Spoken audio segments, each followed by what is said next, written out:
خۆمان بە شتێک کە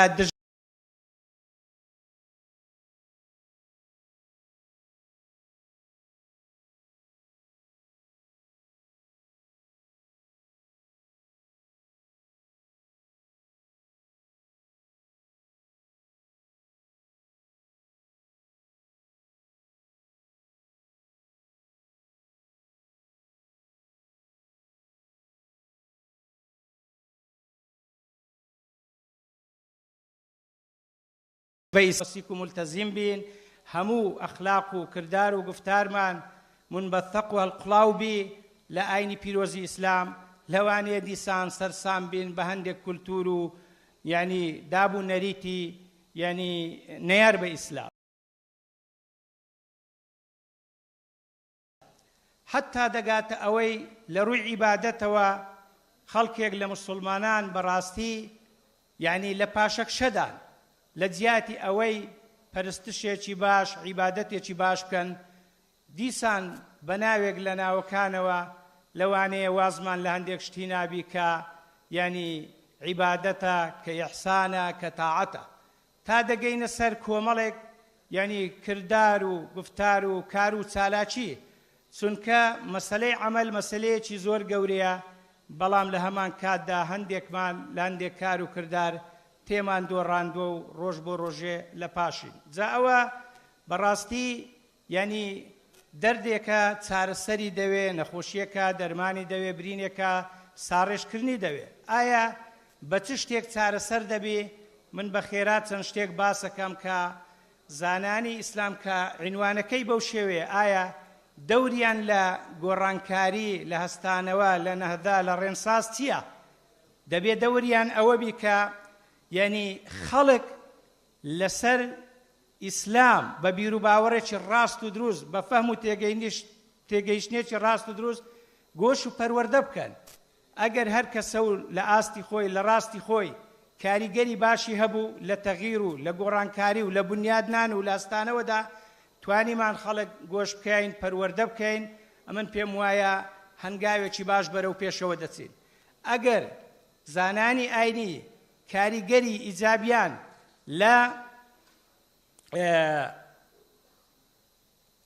لە ئاراستەکردنی خەڵک هەبوو لە سەرپەرشتیکردنی خەڵک هەبوو شتێکی زۆر باشە سەرپەرشتی بە مانای چێ بەو مانایی بەڕاستی زانانی موسڵمان دەبێ خۆیان کەنە خاوەنی ئومەتی ئیسلامی نابێ هەر کەسە و بە ناوێکەوە تەهەڕوو بکە ساحە چۆل بکە لە مقابلدا خەڵکێکی نەیارونە دۆست ببێتە خاوەنی ساحەی ئیسلامی و موسڵمانان و بێن سەر و کارمان بکەن و خۆیان بە مشریف و بە مسئولی ئێمە بزانن لە هەندێک شوێن تەماشە دەکەین لە جیاتی ئێمە خۆمان خود بەڕێوە بەربین خۆمان بەڕێوە ببین خەڵکێک سەرپەرشتیمان دەکا و بەرنامەمان لۆ دادەنێ و ئاراستە و تەوجیهمان دەکات جا کەناڵەکانی ئاراستە و تەوجیهکردن زۆرن چ لە ڕێگای خوێندنگاکانەوە بی چ لە ڕێگای میدیاکانەوە بی چ لە ڕێگای کۆڕ و مناسەبات و دەرس و دیراسەکانەوە بی بەڕاستی شتێکی گرنگ و باش و پێویستە زانانی موسڵمان لە هەر کوێیەک بن ڕاگۆڕینەوەیان لە مابەینی هەبی ڕاوێژیان هەبی سوود لە یەک وەربگرێن ئاگان لە یەک هەبی و هەروەها بتوانین هاریکاری و هاوکاری یەکتر بکەین لە خەمی یەکتر دابین لە هەمان کاتدا یعنی خۆمان زیاتر لە ئیسلام شارەزا بکەین تا لە ئیسلام زیاتر شارەزا بین زیاتر قەدر و قیمەت و ئەرزشی ئیسلام دەزانین زیاتر پێوە پابەند دەبین و زیاتر گرنگی بە زانست و زانیاری بدەین وەکو ئەو موسساتانەی ئەو منەظەماتانەی کە دەبینین بەڕاستی جێی ڕێزن جێی دەستخۆشین کە مؤتەمەر لە پێناوی بەرەو پێشبردنی زانست و زانیاری دەبەستن شتێکی تر کە زۆر گرنگە زانانی موسڵمان یا ئیسلامی ئەویش ئەوەیە یعنی زیاد وەکو پێویست بە ئەرچی سەرشانی خۆیان هەستن لەوانەیە هەندێکمان کەم تەرخەم بین هەندێکیشیان زۆر باش بن کاری ئیسلامی زۆر لەوە گەورەترە و ساحەکە زۆر لەوە فراوانترە کە بتوانین یعنی بە چەند کەسێک ئەو ئەرکە قورسە ئەنجام بدرێ ئاخر شت بەڕاستی ئەگەر توانیمان کێشە و ئاریشەکان دەرز و تۆمار بکەین، ئەگەر توانیمان چارەسەرەکان دەستنیشانی بکەین، ئەو کاتە دەتوانین سوود لە یەکتر وەربگرین و پێکەوە هەماهەنگ و کارکەر بین و بتوانین پێکەوە یعنی تا ڕادەیەک حاڵەتی ئیسلامی هەڵبستێتەوە بەرەو پێشەوە بڕوە، ئەگەرنا بەردەوام خەریکی سەرتێکنان بین و تەفرەقە بین و کێشە دروستکردن بین و لێکتر خوێندن بین و ڕەفزکردنەوە یەکتر بین، بە تەکید ئەوە حاڵەت وە زەمان لە جارانیش خراپتر دەبی. دیارە من لەو کاتێک کە بۆم دانراوە هەمووی 2-3 دقیقەیە دەتوانم هەرەوە پێشکەشی بەڕێستان بکەم. زۆر سپاستان دەکەم. والسلام عليكم ورحمة الله وبركاته.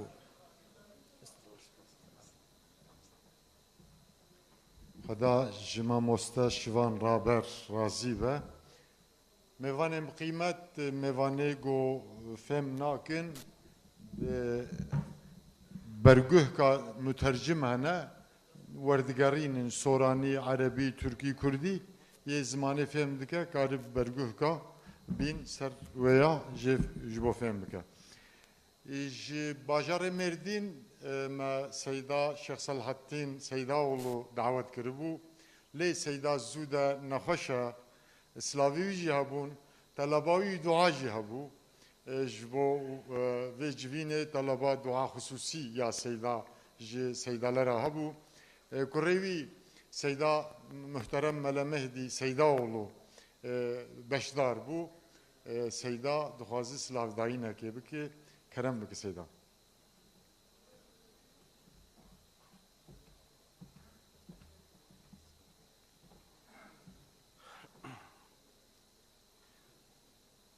أعوذ بالله من الشيطان الرجيم. بسم الله الرحمن الرحيم. الحمد لله رب العالمين والصلاة والسلام على سيدنا محمد وعلى آله وصحبه أجمعين. الله تعالى في كتابه الكريم بسم الله الرحمن الرحيم فاسألوا أهل الذكر إن كنتم لا تعلمون. صدق الله العظيم. أولا dünkü memleketimizde büyük bir facia oldu. Bartın'da bir ocakta şehitlerimiz var, rahmet edenlerimiz vardır. Rabbimden onlara rahmet diliyorum. Ailelerine de başsağlığı diliyorum. Allah sabır, sebat versin inşallah. Ve hepiniz de onların ruhlarına bir Fatiha okumaya davet ediyorum. Çok kıymetli misafirler, muhterem heyetinizi selamların en güzeliyle selamlıyorum. Esselamu Aleyküm ve Rahmetullahi ve Berekatuhu. Sözlerimin hemen başında geçtiğimiz günlerde idrak ettiğimiz Mevlid-i Nebi vesilesiyle Peygamberimiz Aleyhisselatu Vesselam'a binlerce salat ve selam olsun demek istiyorum. Küfrün karanlığını yok eden ve yeryüzünün nurlu bir kandil gibi aydınlatan bu müstesna günler vesilesiyle bizleri bu kutlu peygamberin ümmetini yapan Yüce Allah'ın mahşer gününde de Resul'ün Liva-il Hamd sancağı altında da toplanmayı bizlere nasip eylesin. Müslümanlar olarak, bir Müslüman olarak Allah ve peygamber aşkı ile yüreklerimiz öylesine genişlemiştir ki onu seven herkes kalbimizde yerini bulur. Bu yüzden dünyadaki tüm Müslümanlara karşı derin bir muhabbet besler, tüm ezilenlere de karşı merhamet duyarız. Asya'dan Afrika'ya, Kafkasya'dan Balkanlara, Hint Okyanusu'ndan Batı Sahra'ya kadar nerede bir Müslüman varsa gönlümüz ve aklımız oradadır.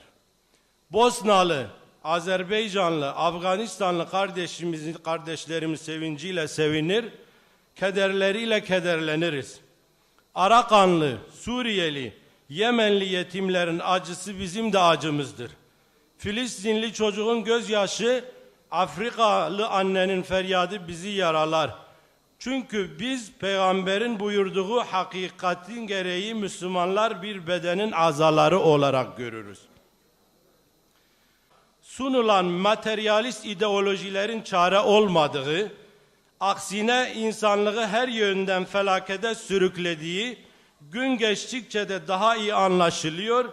insan fıtratını hiçe sayan sapkın akımlar, küresel güçlerin teşvik etmesiyle günden güne yayılıyor. Toplumun temel taşı olan aile tarihin hiçbir döneminde olmadığı kadar büyük bir saldırı altındadır. Aynı şekilde çocuklara şefkat ve merhamet, yaşlılara hürmet gibi bizi diğer canlılardan ayıran insani vasıflarımız yok olma tehdidiyle karşı karşıyadır.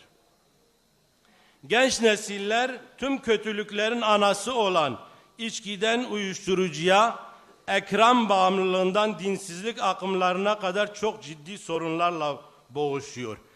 İnsanlığı içine düştüğü bu karanlıktan çıkaracak olan tek yol İslam'ın ve rahmet peygamberi Hazreti Muhammed Mustafa'nın çağlar üstü mesajlarıdır. Peygamberimiz aleyhissalatu vesselam 14 asır önce zulmün, haksızlığın, cehaletin toplumları esir aldığı bir dönemde ilahi vahyin aydınlığında insanlığın önüne yeni bir ufuk olmuştur. İnsan orun hiçe sayıldığı cahiliye karanlığını İslam'ın nuruyla asr-ı saadete dönüştürmüştür.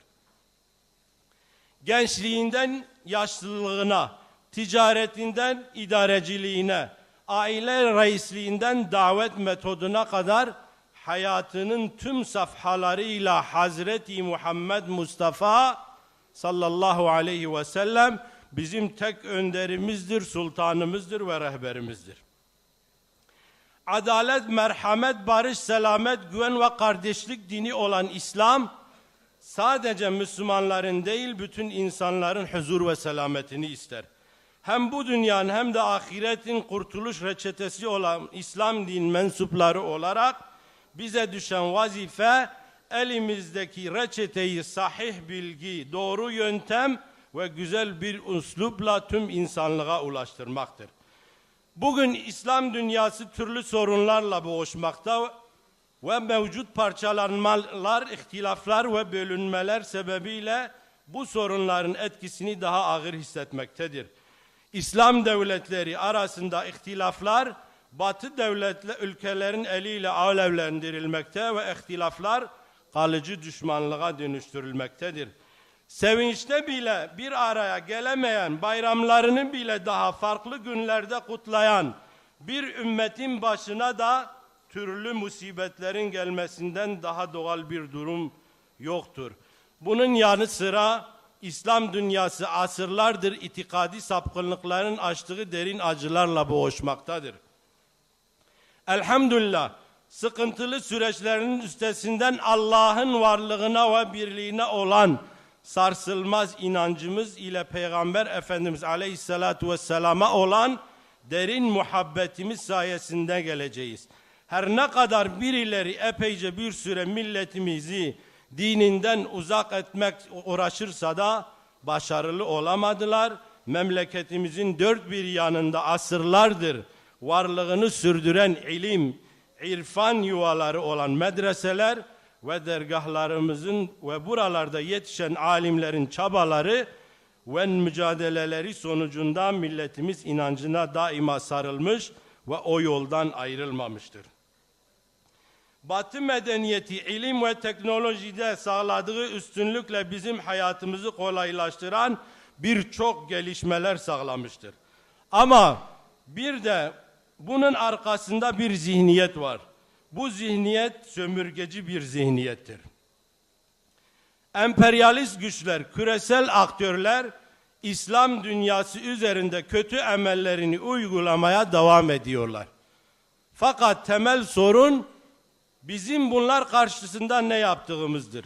Tüm bunların faturasını küresel aktörlere yükleyerek sorumluluklarımızı üstümüzden atamayız. Tam da bu sebeple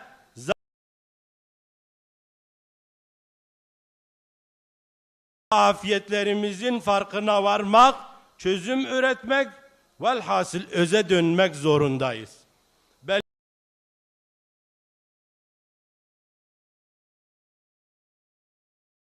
Belirtilen zafiyetleri aşmak üzere el birliğiyle hareket etmek, birlik olmamız gerekmektedir. Bu sömürge Anlayış hem ıstırap hem kan ve gözyaşı hem de adaletsizliği getiriyor. Dünyadaki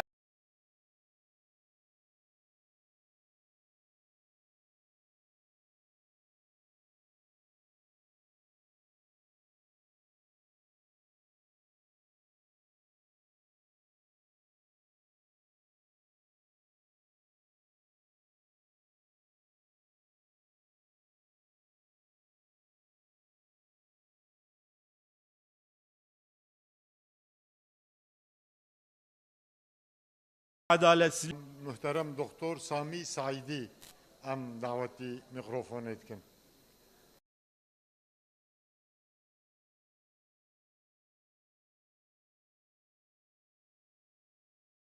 فرموا تفضل يا أستاذ.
وسلم وبارك على هذا النبي الكريم وعلى آله وأصحابه وأتباعه ومحبيه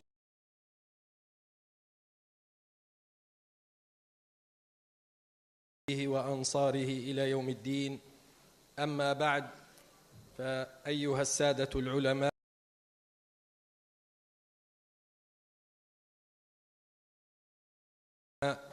أيها الطلاب الكرام، أيها الحضور العزيز،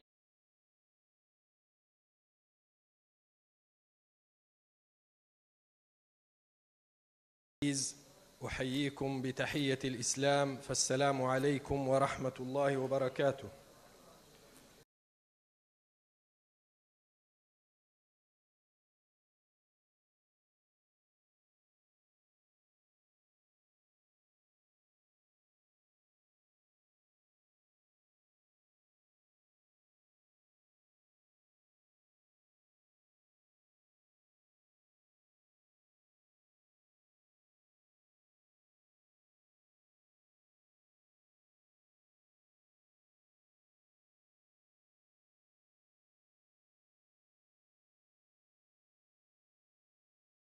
لا بد لي بادئ ذي بدء أن أتقدم الفضل العظيم وما رتب الله سبحانه وتعالى على كواهل أهل العلم من الواجبات الثقيلة، لأن القاعدة تقول إن الغنم بالغرم، فعلى قدر هذه المنزلة وعلى قدر هذا الفضل والتكريم يكون التكليف والابتلاء.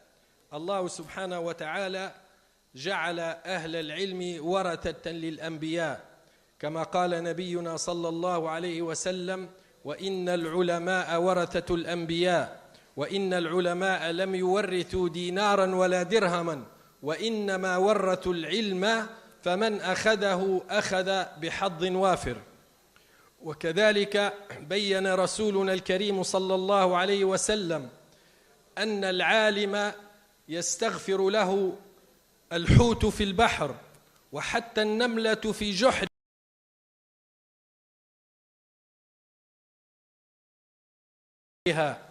كما قال صلى الله عليه وسلم: ليصلون على معلم الناس الخير.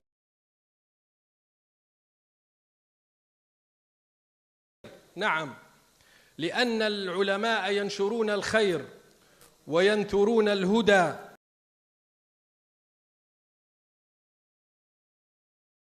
ويعلقون المصابيح ويرفعون الرايات، ويستنقذ الله سبحانه وتعالى بهم الخلق من الضلالة والجهالة، فيقل الشر وينحسر الفساد.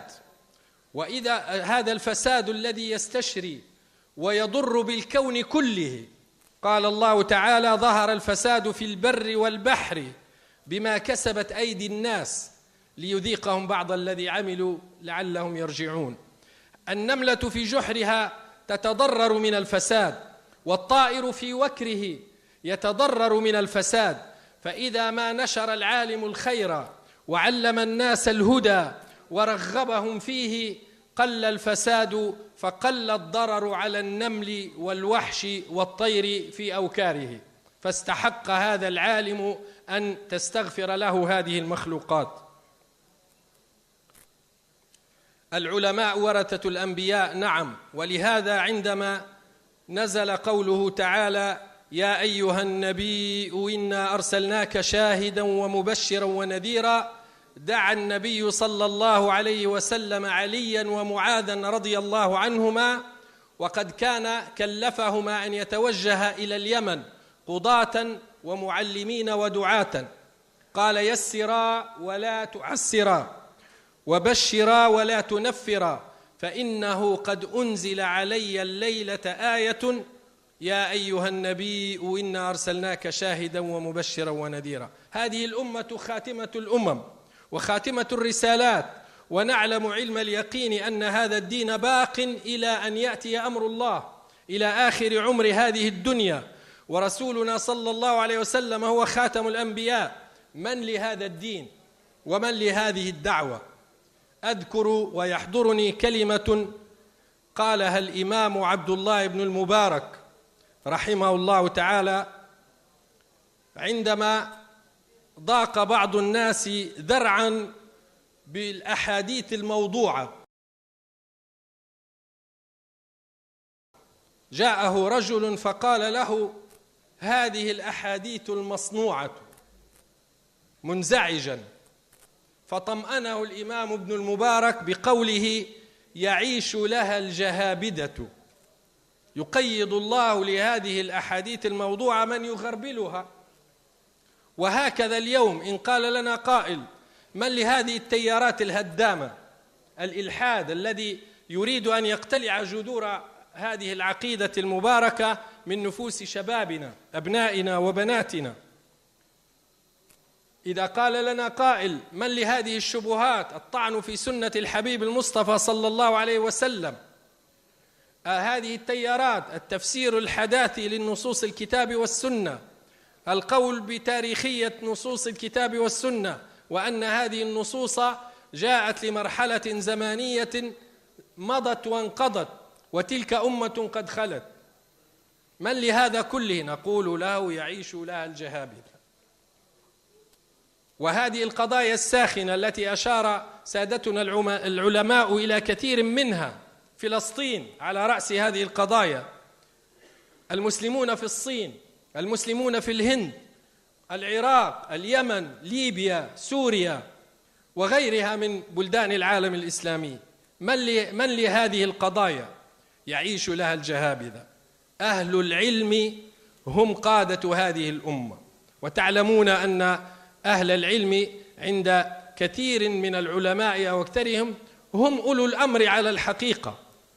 حتى الأمراء والسلاطين إذا لم يأمروا ويحكموا بمقتضى العلم فإن شرعيتهم تهتز، فإن أولي العلم هم أولو الأمر على الحقيقة.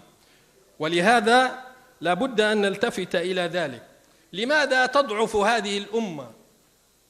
ما الذي ينقص هذه الأمة من مقومات القوة؟ هذه الأمة قوية في ذاتها، أتنقصها العقيدة القوية؟ أتنقصها الحضارة؟ أينقصها التاريخ؟ أينقصها الموقع الجغرافي المتميز؟ أتنقصها الثروات الطبيعية؟ ينقصها العدد البشري؟ لا، كل ذلك موجود. لماذا تضعف هذه الأمة إذن؟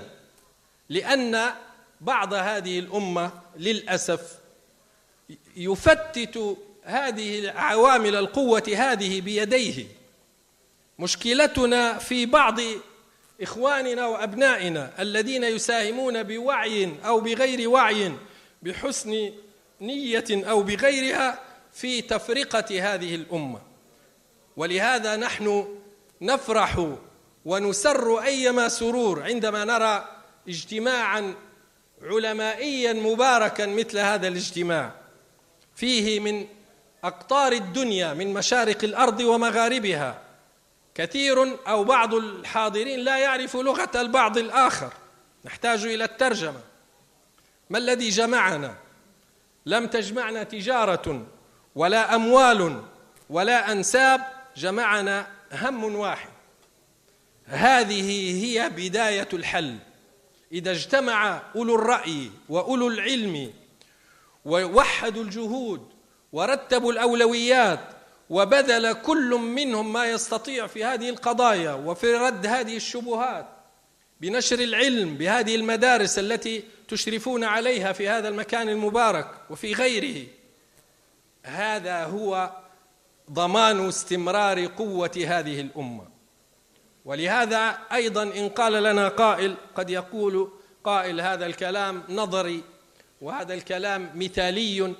أولا بشرنا الله سبحانه وتعالى ورسوله صلى الله عليه وسلم بتجديد هذا الدين وببقائه بعز عزيز أو بذل دليل.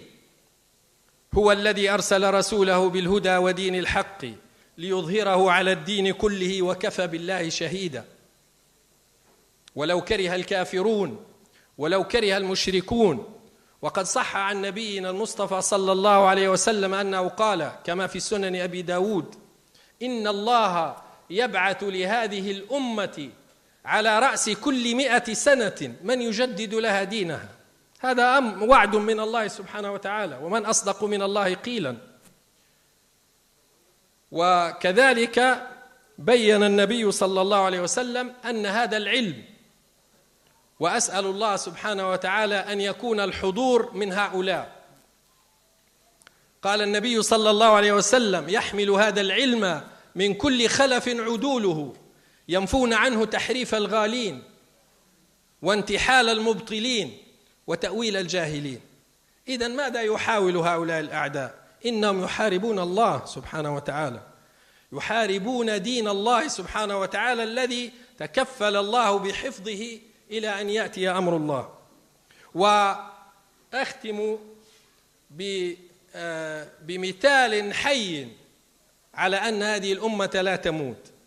حضر بيننا اليوم وتشرفنا بحضوره الناطق الرسمي للإمارة الإسلامية في أفغانستان.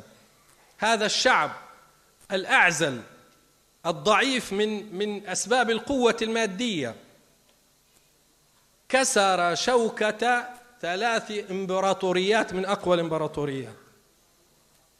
أليس هذا تطبيقا عمليا ودرسا حيا يلقننا الله سبحانه وتعالى إياه؟ بلى والله. ولهذا نسأل الله سبحانه وتعالى أن يثبتهم ويهديهم سبل السلام، وأن يقويهم وأن ينصرهم على عدوهم. لاحظنا شيئا في هؤلاء الإخوة في أفغانستان، هم كما ذكر بعض سادتنا العلماء أيضا إنهم يسيرون على طريقة المدارس الدينية ولا ينقطع الخيط أبدا، يورثون العلم والتربية والجهاد أيضا للأجيال، لصغار الطلبة. فإذا مات الأوائل استشهدوا أو أسروا أو فقدوا، جاء بعدهم من يحمل الراية ويرث هذا العلم والعمل والدعوة والجهاد في سبيل الله. وهذا درس يعني نتعلمه وننشر ثمراته. وأنا أدعو يعني في كم مناسبة يعني طرحت قضية أفغانستان، نحتاج إلى دراسة هذه التجربة الغنية. لماذا انتصر هؤلاء القوم مع قلة ذات اليد وقلة الحيلة وقلة أسباب المادة، ورغم أن معظم العالم يحاربهم؟ لماذا انتصروا؟ بينما لم ينتصر آخرون في معارك أخرى. ونسأل الله سبحانه وتعالى أن يوفقنا وإياكم لما فيه الخير، وأن يغفر ذنوبنا ويكفر عنا سيئاتنا ويتوفانا مع الأبرار. هذا والله تعالى أعلم، وصلى الله تعالى على نبينا محمد وعلى آله وصحبه وسلم تسليما كثيرا. والسلام عليكم ورحمة الله وبركاته.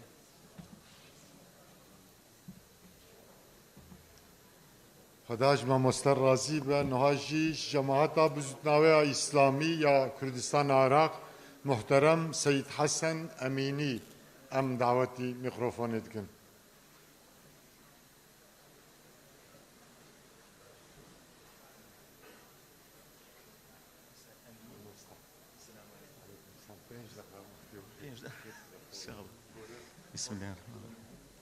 بسم الله الرحمن الرحيم.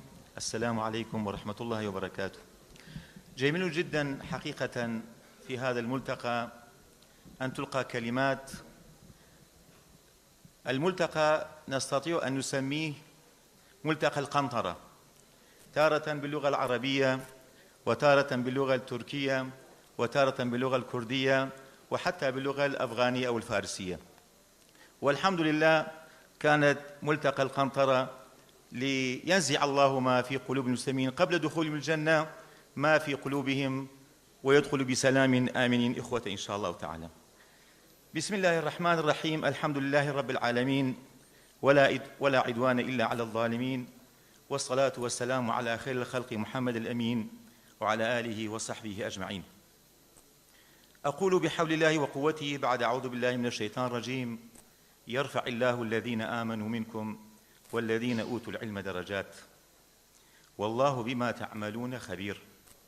وقال عز وجل في كتابه العزيز: شهد الله أنه لا إله إلا هو والملائكة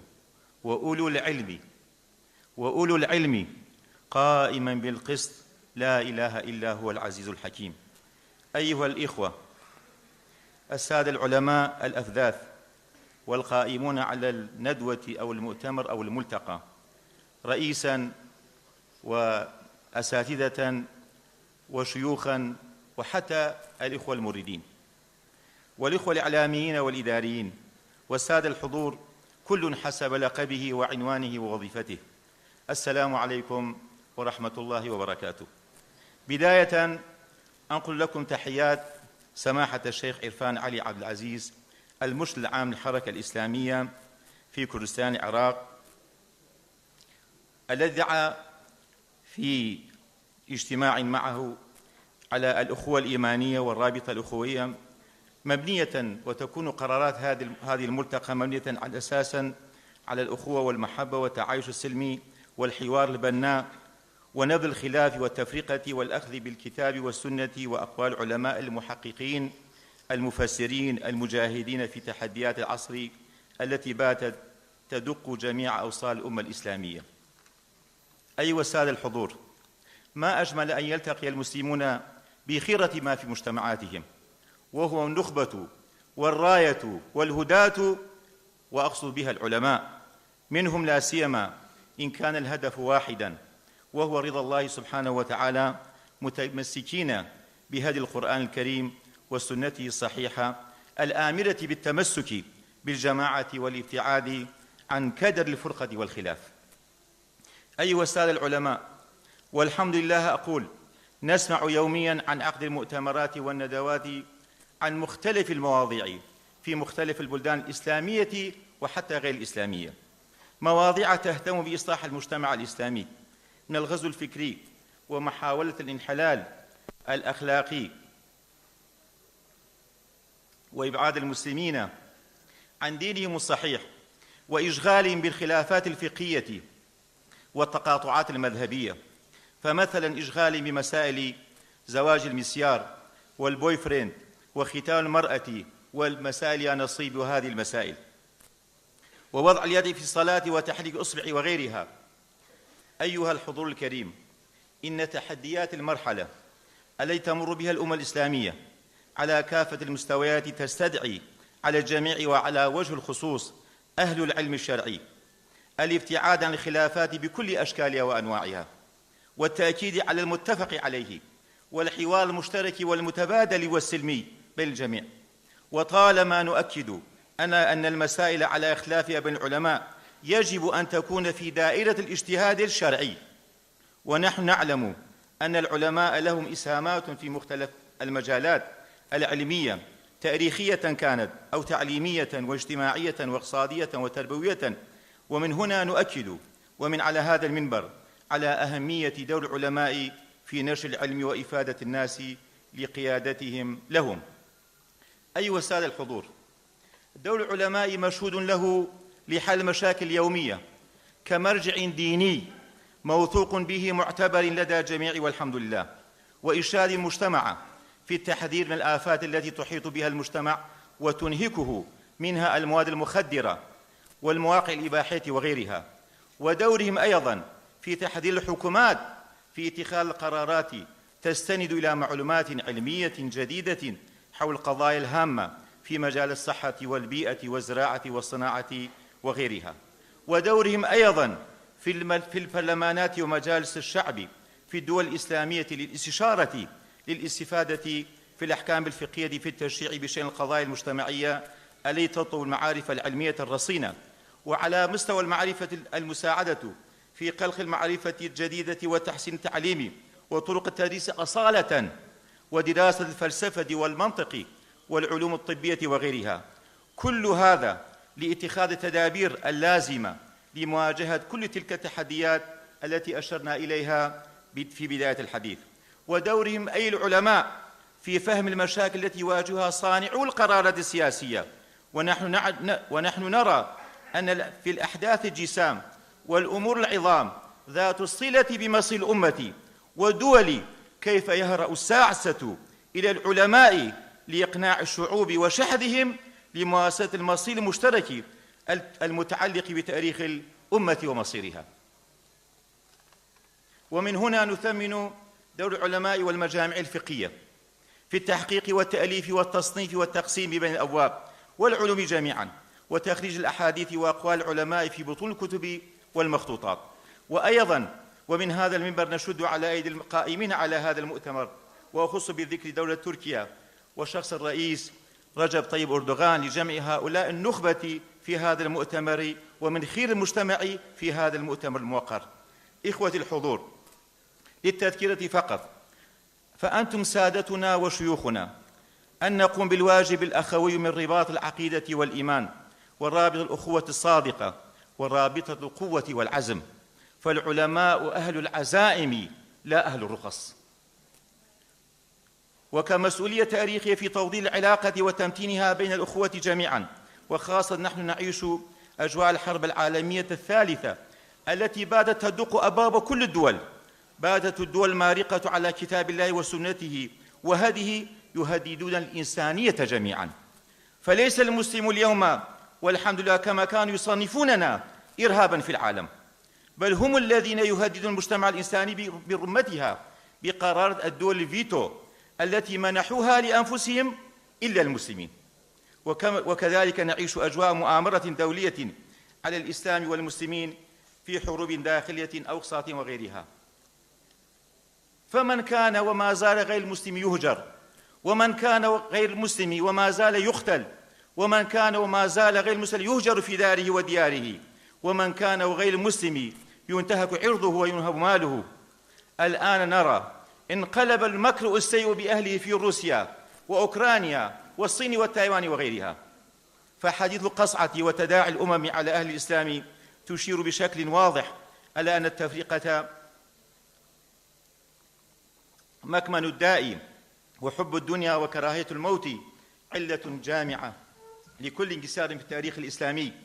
فلا بد التأكيد على المحاور والقواس المشتركة والابتعاد عن التقاطعات التي تفرق الأمة الإسلامية. فعنوان الندوة وما كتب على أطراف هذه القاعة يلزمنا جميعا بالحديث الجاد حول المسائل التي أشرنا إليها، فالآيات والأحاديث وأقوال العلماء كثيرة لا تعد ولا تحصى، تتحدث عن العلماء في التغيير والتجديد والتطوير والإرشاد والنصح والقيادة والريادة في هذه الأمة. وقد وعد الله أن يبعث على رأس كل 100 عام من يجدد أمر هذا الدين. إخوة الحضور، سادتنا العلماء، الحركة الإسلامية في كردستان العراق فخرا واعتزازا كانت وما زال وستظل لها علاقات طيبة مع جميع القادة العلماء الأفذاذ والشيوخ الأفاضل على الساحة العربية والإسلامية. رسالتنا من كردستان رسالة جدنا الكبير صلاح الدين الأيوبي رحمه الله: فلا عز إلا بالرجوع إلى الإسلام، ولا نصرة تتحقق إلا بوحدة المسلمين. وكاقتراح للمؤتمر وتوصية أخوية، نقترح بتشكيل هيئة لكتابة ما يطرح ويناقش في هذه الندوة، بجعل كتابا مطبوعا يوزع لتدارك هذه المسائل الهامة وبروز دور العلماء في المحطات التاريخية البارزة لهذه الأمة، وخاصة في هذا الوقت العصيب من تاريخ الأمة. ختاما، أدعو الله عز وجل أن تكون هذه اللقاءات والندوات والمؤتمرات لقاء مرحوما، وتفرقنا من بعدها تفرقا مغفورا محمودا معصوما. ألا بركت مساعيكم علماءنا وشيوخنا، وبرك حضوركم، وبارك الله فيكم. وآخر دعوانا أن الحمد لله رب العالمين، والصلاة والسلام على خير الخلق محمد الأمين وعلى آله وصحبه أجمعين، والسلام عليكم ورحمة الله وبركاته.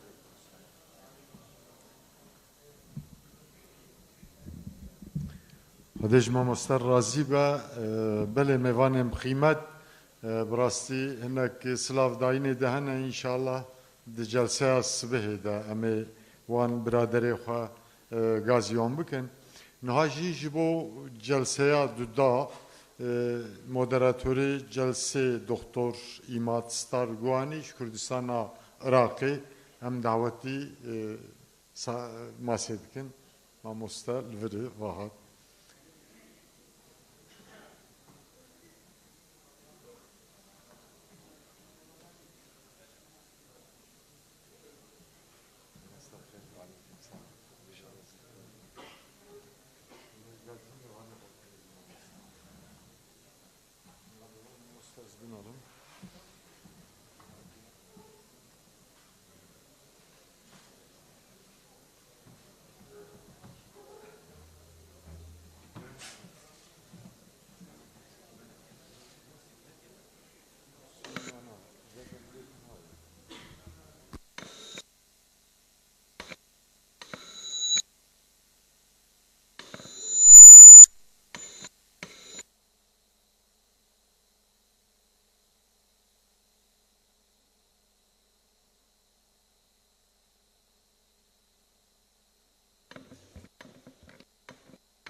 بسم الله الرحمن الرحيم. الحمد لله رب العالمين، والصلاة والسلام على سيدنا وحبيبنا محمد صلى الله عليه وسلم وعلى آله وأصحابه ومن صار على نهجه من يومنا هذا إلى يوم الدين. أيها الحفل الحضور، سادتنا العلماء، نحييكم بتحية حي الله بها أنبياءه وأصفياءه، ونقول لكم السلام عليكم ورحمة الله وبركاته. من الصعب جدا أن يستطيع المرء أن يعبر عن فرحه ومدى سعادته، لأن الجمل قاصرة عن ذلك، والقلم عاجز عن أن يكتب هذا الفيض المنبثق عن المحبة، وإجبارا يسلم أمره إلى اللسان كي يقوم بهذا الأمر، واللسان بدوره يقول: قد يشيب الرأس من طول الأمد، قد يسير الداء في كل الجسد، غير أن الحب يبقى دائما سالم العهد وطفلا للأبد. من هذا الحب وهذا المنبع الصافي نقول لكم أهلا وسهلا، أهلا وسهلا لجنابكم، ونرحب بحضراتكم بأقصى ما تعنيه الكلمات من ديار بكر، أرض الأصالة والرجولة، أرض الذي ضحى عمالقة الأمة دماءهم لإعلاء راية التوحيد في جنباتها. وخلاصة القول أقول لكم: سلام من الرحمن نحو جنابكم، فإن سلامي لا يليق ببابكم. والآن أفتتح أو نبدأ بحوارنا، وأدعو سادة الفضلاء كي يتفضلوا إلى المنصة. أولا أستاذ الفاضل رسول أبو المحمدي رئيس اتحاد العلماء من حركة الدعوة والإصلاح إذا كان حاضرا فليتفضل إلى المنصة. هكذا أظن بأن السيد أشار بأنه غير موجود من هنا. ثاني أطلب من أستاذ الدكتور أحمد عبد الوهاب البينجويني ليتفضل على المنصة.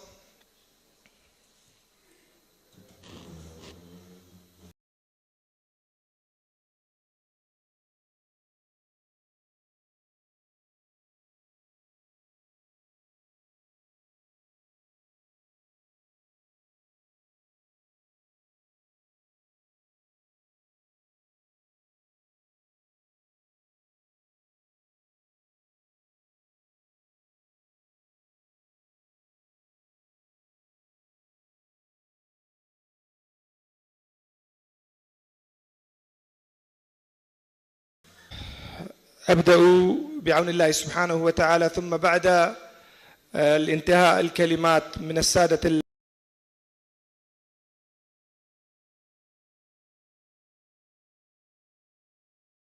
الحاضرين أخذ الملاحظات الحاضرين بعون الله سبحانه وتعالى. استاذ داولة زناي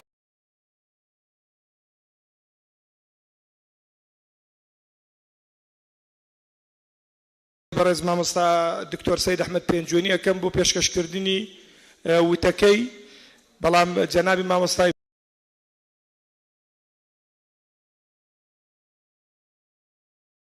بەڕێز ئەگەر بێت و پارێزگاری لە وەختەکە بکە لە ماوەی 20 دقیقە بتوانێت کەلیمە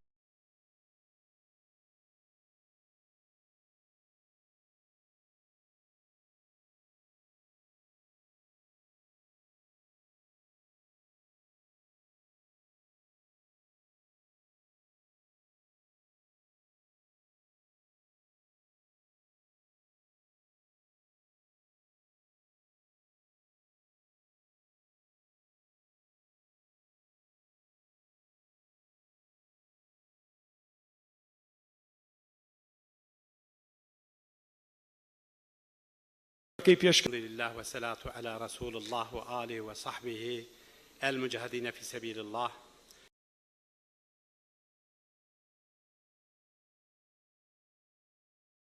أحييكم بتحية الإسلام وأرحب بكم، أهلا بكم في مدينة ديار بكر.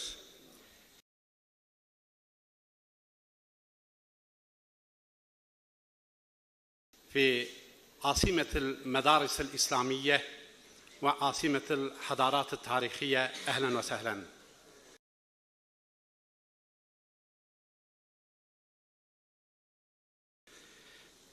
أعزائنا، قبل كل شيء نريد أن نلاحظ في هذه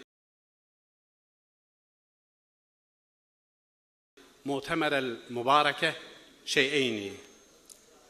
أولها أن هذه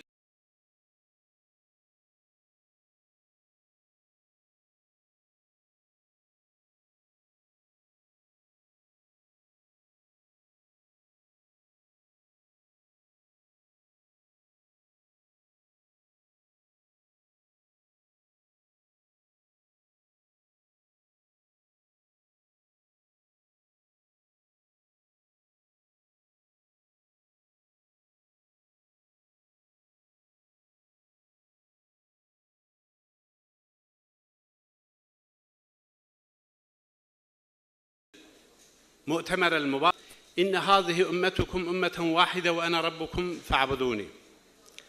وثانيا رسول الله صلى الله عليه وآله وسلم يقول المؤمن للمؤمن كالبنيان المرصوص يشد بعضه بعضا، أخرجه البخاري ومسلم، حديث صحيح.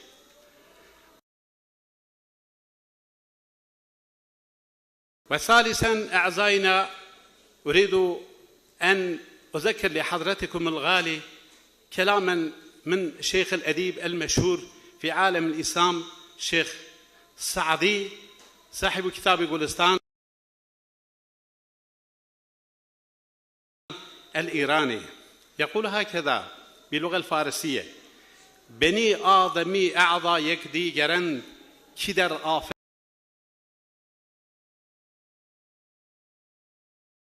رينش زيك جوهرن شعد وي بدرد آورد روزگار دیگر ادوهارا نمانند قرار وگر محنت دیگران بغمی نشاید که نامت نهند آدمی. حقيقة هذا الكلام مؤثر جدا إخواننا الكرام في الوحدة بين عالم الإنسان. وبالنسبة إلى ظلم الظالمين بكرا قد التقينا بحضرة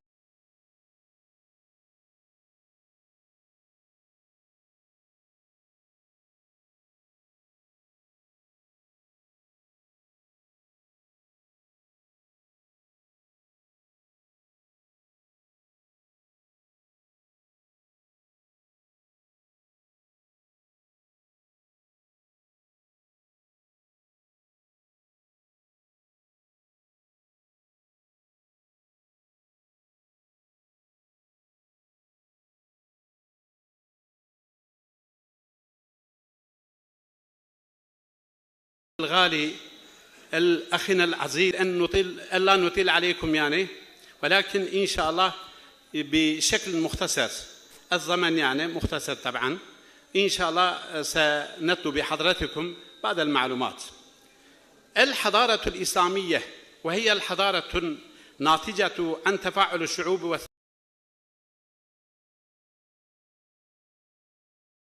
وثقافاتهم التي دخلت الإسلام، سواء كانت تلك الشعوب والطوائف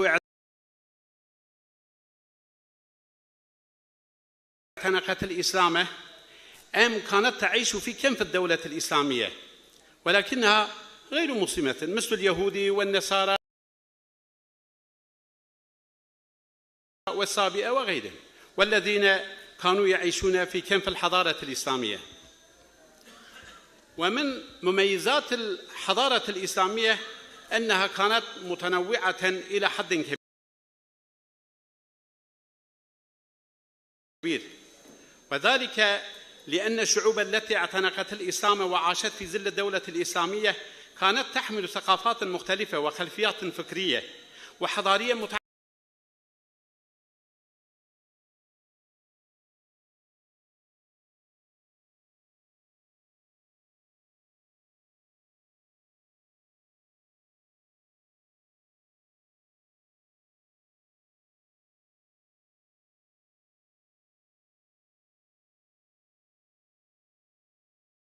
تحمل ثقافات مختلفة وخلفيات فكرية وحضارية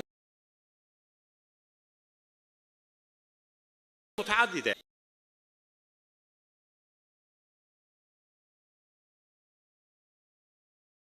فهو الواحد الأحد الفرد الصمد لا شريك له ولا ند له، منفرد في التصرف وفي ملكه.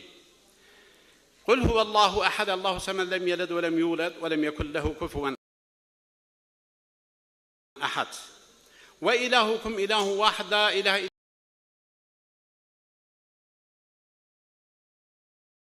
إلا هو الرحمن الرحيم. لقد كفر الذين قالوا إن الله ثالث ثلاثة وما من إله إلا إله واحد وإن لم ينتهوا عما يقولون ليمسن الذين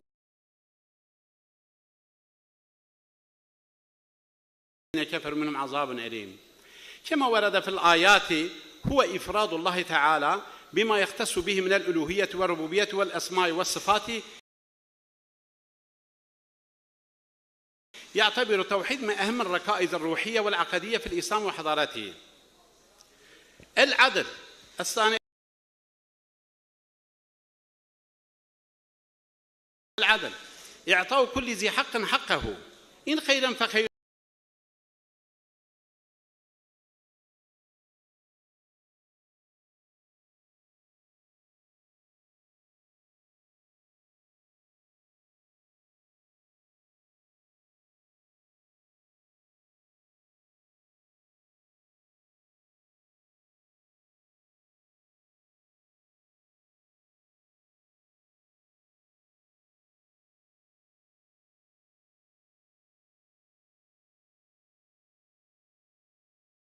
أعضينا الثالث من الحضارية الإسلامية العالمية، فلم تكن الحضارة الإسلامية منحصرة في قريش أو الجزيرة الجزيرة العربية أو العراق أو مصر عفوا، بل وصلت إلى القارة الآسيوية والأفريقية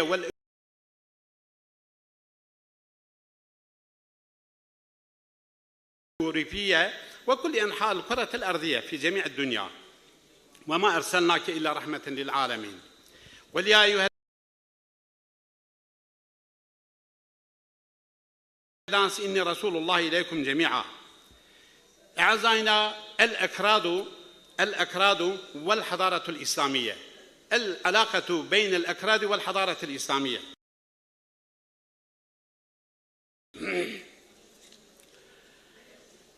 يرجع الحضور الكردي إلى العهد النبوي كما ولو كان ضعيفا، فالمراجع التاريخية تذكر لنا بأن أحد أصحابة رسول الله كان من الأكراد ويدعى جابان الكردي.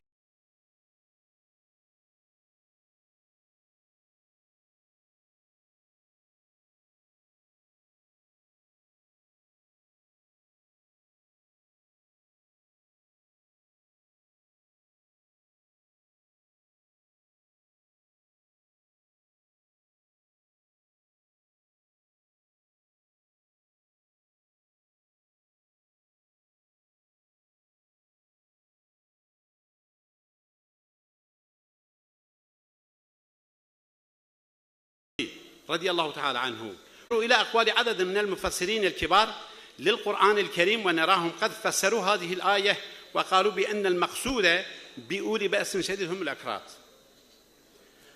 مثلا قال ابن أبي حاتم وابن كثير وجلال الدين السيوطي والآلوسي وابن نعيم الأسبهاني قالوا بأنهم أكراد، وكان وراءهم مليك يأخذ كل سفينة غصبا، فقد ذهب المقري التلمساني مدينة في بلاد الجزائر المتوفى سنة 1041 في كتابه النفخ الطيب عن غصن الأندلس الرتيب، قال بأن الملك المقصود في هذه الآية هو هدد بن البدد الكردي.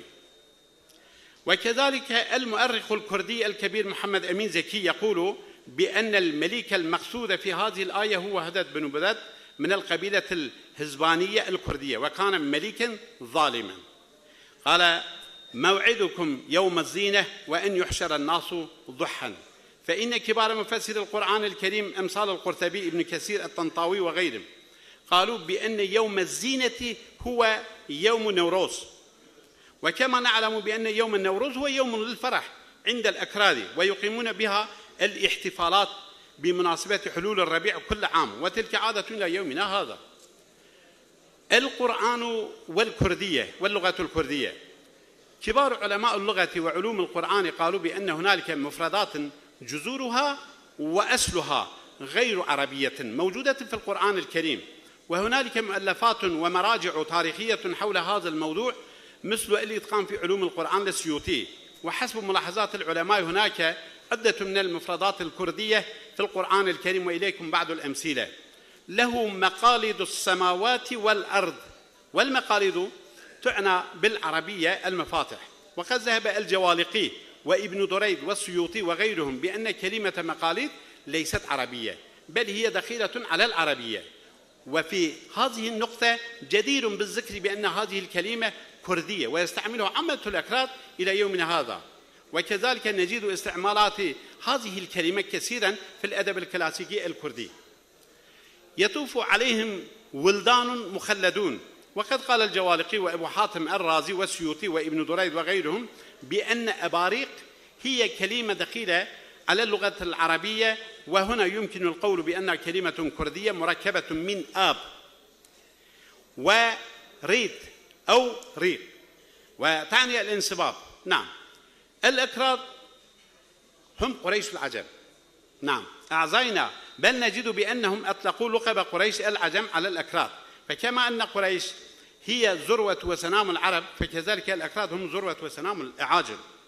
فهنالك قصيدة شعرية لشاعر بشار بن برد يفتخر بنفسه قائلا: نمت في الكرام بني عامر فروعي وأسلي قريش العجم. فيذكر لنا ابن المعتز في البديع والخفاجي في شفاء الغليل في شفاء العليل بأن قريش العجم هم الأكراد. أعزائنا، نعتبر هكذا من أيام سيدنا عمر بن الخطاب رضي الله تعالى عنه، وذلك في سنة 19 هجريا دخل الأكراد أفواجا في الدين الإسلامي الحنيف وحملوا أعباء الرسالة المحمدية الإلهية، وذلك عن طريق الفتوحات صلحا وليست عنوة. وهنا تجلى للأكراد مبادئ إلهية عاضلة، ولذا انخرطوا في الإسلام قلبا وقالبا في سبيل رفع راية الإسلام وبناء الحضارة الإسلامية. وكما يقول المفكر المغربي عبد السلام ياسين: لكن السيوف الكردية والعزائم الأمازيغية والبربرية كانت هي قوة الإسلام وقوة الضاربة.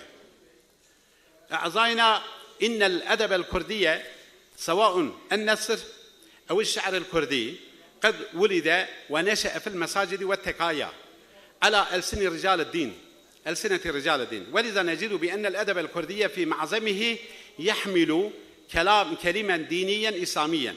ونادرا نجد شاعرا كلاسيكيا كرديا كتب الشعر أو النثر وهو لا يحمل لقب شيخ، ملا، فقيه، سيدا، وهو من الألقاب الإسلامية المنتشرة بين العلماء الأكراد وبكثرة.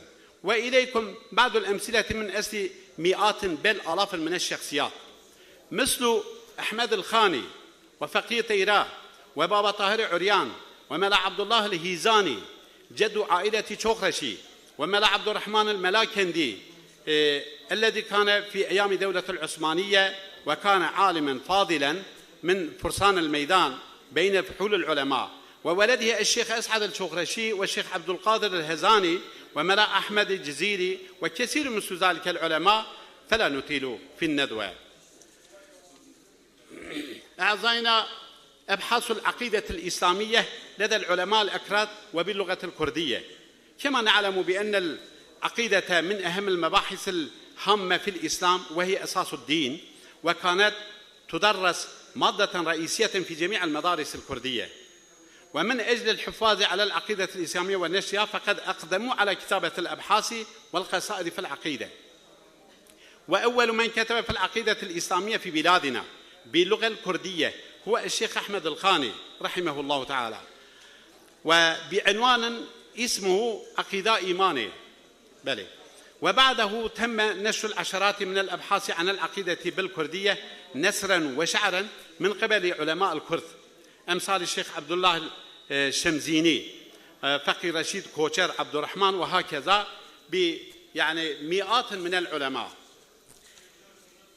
أعزائنا، وقبل الخاتم علينا أن لا ننسى الدور الكبير للمدارس العلمية الكردية، وخاصة ابتداء من القرن الرابع عشر الميلادي وإلى أواسط القرن الماضي، حيث كانت مناهج التعليم في المدارس الكردية مستقلة من المناهج العثمانية، كون الدولة العثمانية كانت تدين بالمذهب الحنفي، أما الكرد فكانوا يدينون بالمذهب الشافعي.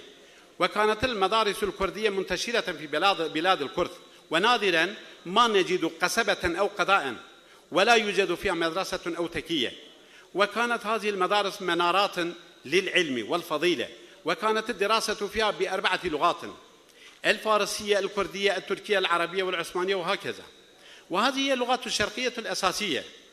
أعزائنا، أنا بحضرتكم الغالي في انتهاء كلامي إن شاء الله أريد أن أشير إلى قصة، أريد أن أشير إلى أحد هذه المدارس التي أنا درست فيها، وهي مدرسة الشوخرشي في مدينة أرضرم، التي أسست من قبل العلامة المتبحر الشيخ أسعد الشوخرشي، التي تعود للقرن ال19، وكان الشيخ أسعد مرجع الفتوى في الدولة العثمانية، وقد تتلمذ على يده كثير من العلماء مثل الأستاذ الشيخ بديع الزمان النورسي، الشيخ عبيد الله الهيزاني الذي كان في أيام ثورة أولاد سيد صبغة الله الأرواصي قد هرب من التركية إلى بلاد سوريا إلى مدينة عمودة، وأنشأ هناك مدرسة تقليدية، وتتلمذ من مدرسته بمئات من العلماء، كلهم من علماء الذين أخذوا التربية على يد الشيخ عبيد الله الهيزاني والسيدة الحاج كامل القاباغلي. وكان لتلميذه الشيخ عبيد الله الهيزاني الدور الأكبر في تأسيس مدارس دينية بين الأكراد في سوريا. وكان الشيخ أسعد وارثا لعلم والده الأستاذ الكبير ملا عبد الرحمن الملاكندي الذي كان منبع العلم والعرفان في شرق أناضول، وكان من فرسان الميدان بين فحول العلماء، وكان قد تتلمذ على يديه من كبار علماء الإسلام من أمثال السيد صبغة الله الأرباصي. كان تلميذا للشيخ عبد الرحمن الشيخ ملا عبد الرحمن الملاكندي والشيخ عبد الرحمن الطاغي والشيخ فتح الله الورقانسي والشيخ عبد القادر الهزاني، مثل هذا كثير. أضيف إلى ذلك أن الشيخ أسعد كان يفرض احترامه لزهده وتقواه على أولي الأمر وأصحاب النهي والأمر. بعد أن وصل سمعته إلى الآستانة، فالسلطان عبد الحميد الثاني قام باستضافة الشيخ أسعد الشقرشي في قصره بإسطنبول لمدة طويلة، خصيصا للاستشارة في مسائل فقهية ودينية. وبعد وفاته فإن أولاده استمروا في نشر العلم في مدرسته، وهم فخر الدين وبدر الدين وشهاب الدين. وبعد وفاة أولاده فإن مدرسته انتقلت إلى إسطنبول على يد أحفاظه، وحاليا تدرس العلوم الشرعية والدينية في مدرسة في إسطنبول. إخواننا الأفاضل والعلماء الأفاضل، أصبح الأكراد عنصرا هاما ومميزا من عناصر بناء الحضارة الإسلامية، ولا يسمح لنا المقام هنا أن نعدد ونذكر القادة العسكريين والعلماء والمفسرين والمؤرخين والفلاسفة والفقهاء واللغويين والشعراء من الكرد الذين ساهموا في بناء حضارة الإسلام. أعزائنا الأكراد قطعة من عالم الإسلام، ولكن بينهم كثير من العلماء الذين أسسوا في الإسلام علم أصول الحديث وعلم النحو والفقه والفلسفة والتفسير والكلام، مثل الأستاذ الكبير في كردستان العراق الشهرزوري الشيخ ابن صلاح وابن الحاجب، وحتى في بعض الروايات يقولون سيبويه هو كردي كمان، يعني بمثل هذا كثير وبآلاف في كردستان إيران كمان، يعني في سوريا كمان يعني. ونحن نرجو من الله تعالى أن يوفقنا في طريق الاتحاد والتوحيد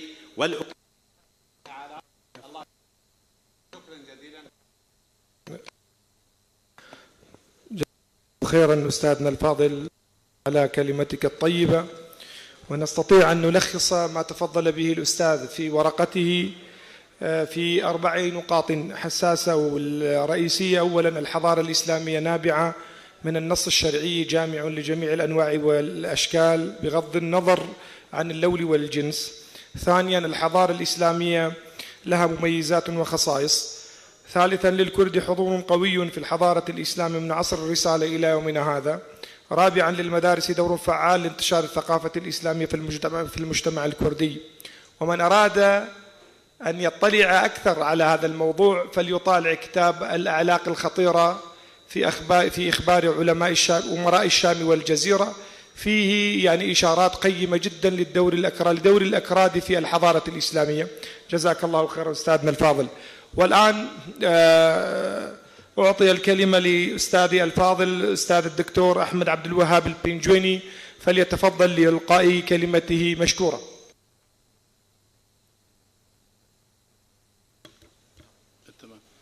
بسم الله الرحمن الرحيم.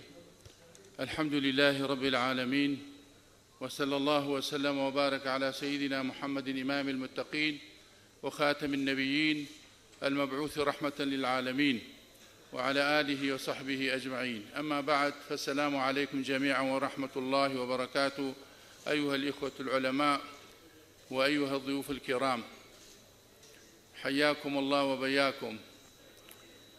أيها الأحبة، شاء الله تعالى أن أكتب بحثا مرتبا وأنساه في الفندق فأنا مضطر أن أعتمد بعد الاستعانة بالله والتماس أدعيتكم الضارعة على ذاكرتي العليلة وصحتي الكليلة، فأقول وبالله التوفيق تحت عنوان محاولات علمنة الشعب الكردي وواجب العلماء في التصدي لها. أقول وبالله التوفيق. أيها الإخوة، لا شك في أن الشعب الكردي متكاتفا مع سائر شعوب الأمة الإسلامية له حظ وافر، بل حظ الأسد في المشاركة في جميع مجالات الثقافة والعلوم والفنون والفتوح والحضارة الإسلامية.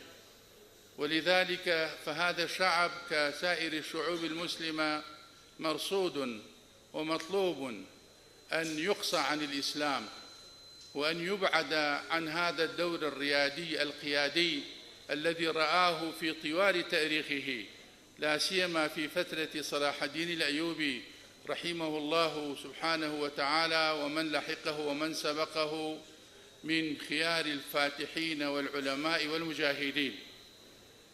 ومما لا يخفى عليكم أيها الأحبة وعلى سائر المسلمين العقلاء المهمومين بهم الإسلام وهموم المسلمين أن أعداء الإسلام كما صوره القرآن الكريم لا يكل ولا يمل. إنهم ليس لهم عدو إلا الإسلام وإلا القرآن وإلا الكعبة وإلا محمد صلى الله عليه وسلم وإلا هذه المساحة الجغرافية التي وضعها الله سبحانه وتعالى هذه الأمة فيها بحكمته ومنه وفضله، المنطقة الجغرافية المملوءة بالخيرات والبركات والثمرات. ولذلك فحظ الأمة الكردية في التصدي لها وإخراجها من النور إلى الظلمات، ومن العلم إلى الجهل، ومن الغنى إلى الفقر، ومن العز إلى الذل، ومن الاقتراب من الإيمان إلى الابتعاد عنه وعن مضامينه وعن ثمرات الإيمان، لا يقل عن حظوظ سائر الأمة الأخرى من البربر ومن العجم ومن العرب ومن الترك وما إلى ذلك من الشعوب المسلمة التي كلفها الله سبحانه وتعالى بحمل هذه الحضارة وهذه الأمانة. ولكون الأمة الكردية أمة أقلية بالنسبة لغيرها، وإنها لا تملك جغرافية معينة من بين كل هذه الأمم بعد سايكس بيكو، ليس لها وطن وليس لها راية وليس لها وجود وكيان معترف به، فما أسهل تناوله وما أسهل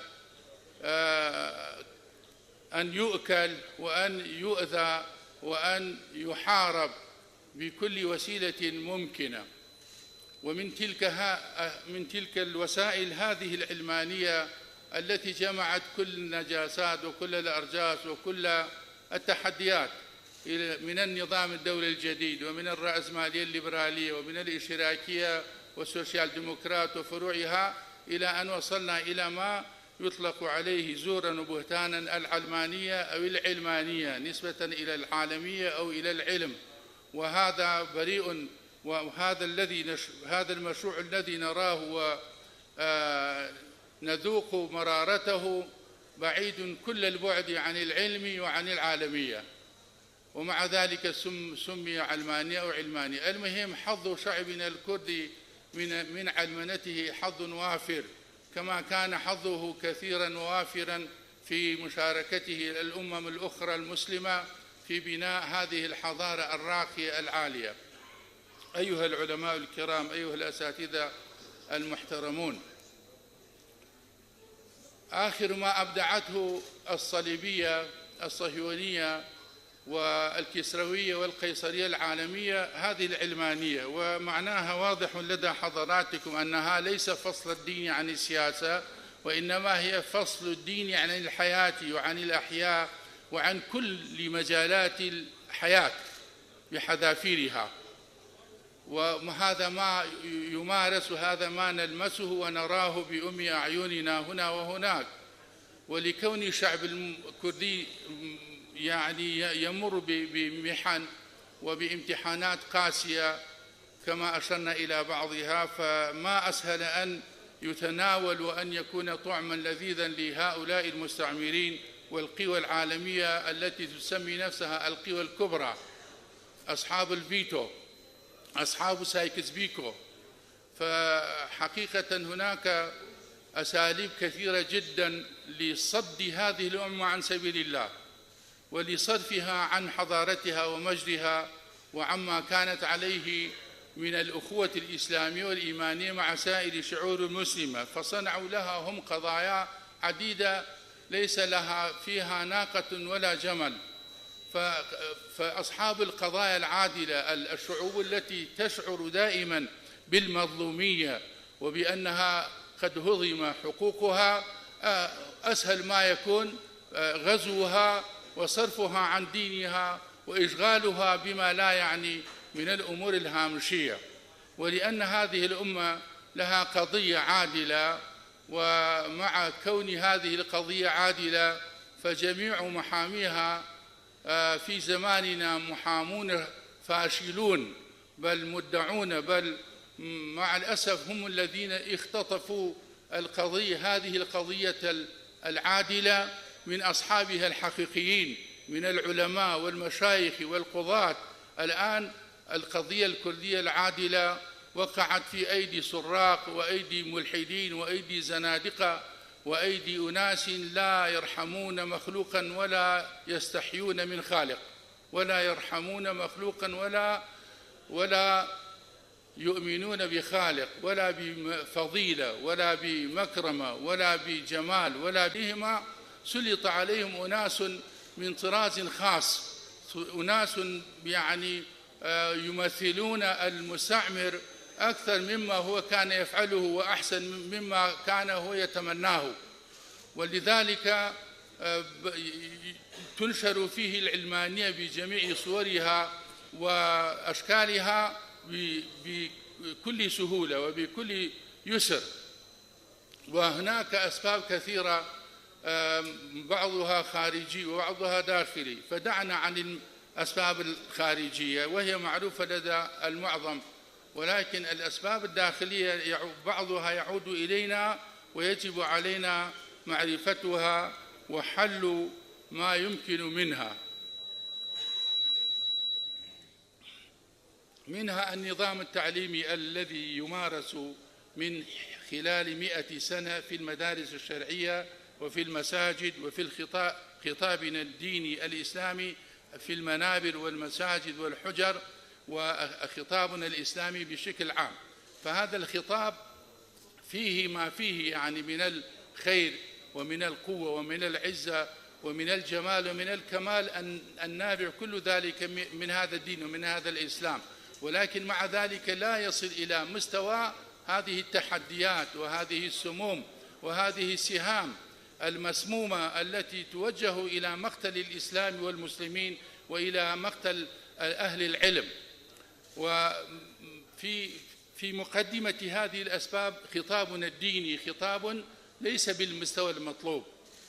كتاباتنا، خطبنا، ندواتنا، ملتقياتنا ليس هذا المستوى، وإنما إذا نظرنا إلى ما يكتب وإلى ما ينشر وإلى ما يمول من الداخل ومن الخارج وإلى الكتب وإلى الروايات العديدة التي تكتب وهي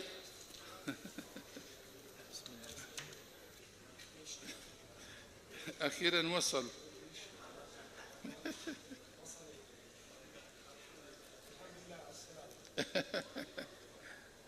ما أدري يا الله خلي زين. من تلك الأسباب مثلا عجزنا عن الاحتضان الروحي والعلمي والثقافي والفكري للشباب، والاكتفاء بالدروس العلمية الجافة وعدم التجديد والإبداع فيها. هزيمة العالم الإسلامي أمام هجمة الغرب من نواحي شتى، هزيمة الثورات الإسلامية، الربيع العربي بأنواع من التآمر عليها من الداخل والخارج،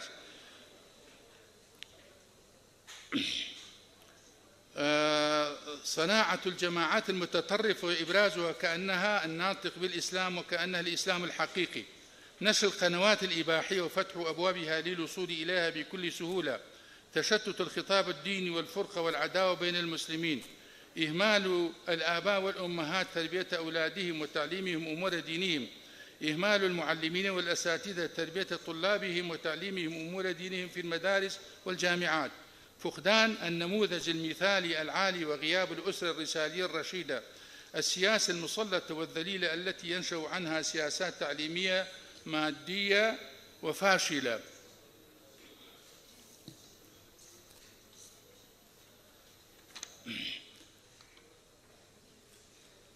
مسؤولية العلماء في التصدي لعلمنة الشعب الكردي: أولا غرس العقيدة الصحيحة في نفوس الجيل ونشرها في طبقات المجتمع بكل وسيلة كالدروس والمحاضرات والبرامج والمناهج. ثانيا تقوية ودعم المبادئ العقدية والدينية بالأدلة العقلية والفلسفية والفكرية والمنطقية. ثالثا استخدام الوسائل والطرق المختلفة لإثبات المبادئ الدينية ودفع الشبه عنها. رابعا تنبيه وتحذير الشباب. سابعا الاهتمام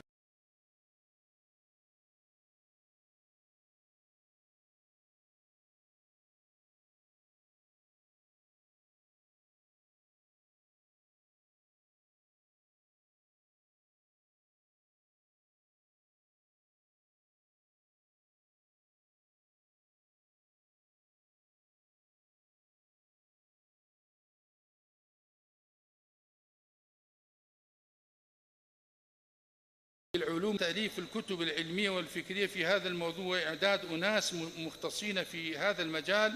سادس عشر زيارة المقاهي والأماكن العامة التي يتواجد فيها الشباب وإلقاء المحاضرات فيها وإجابة أسئلتهم علمية. السابع عشر توعية شرائح المجتمع بخطر العلمانية والعلمنة على المجتمع عبر وسائل الإعلام المختلفة. الثامن عشر الاهتمام بالتجديد في وسائل الدعوة والتواصل مع الشباب. التاسع عشر حث الشباب على طلب العلوم الشرعية واختيار الصحبة الصالحة. 20 إنشاء موقع متخصص بالأسئلة والأجوبة. 21 مواجهة نظريات العنف والتطرف من قبل العلماء ومن قبل الدعاة. تقديم الأسوة والنموذج الإسلامي الراقي في كل مجالات المعرفة والتنمية السياسية والاجتماعية. هذا ما تيسر، وأقول قولي هذا وأستغفر الله لي ولكم، والسلام عليكم.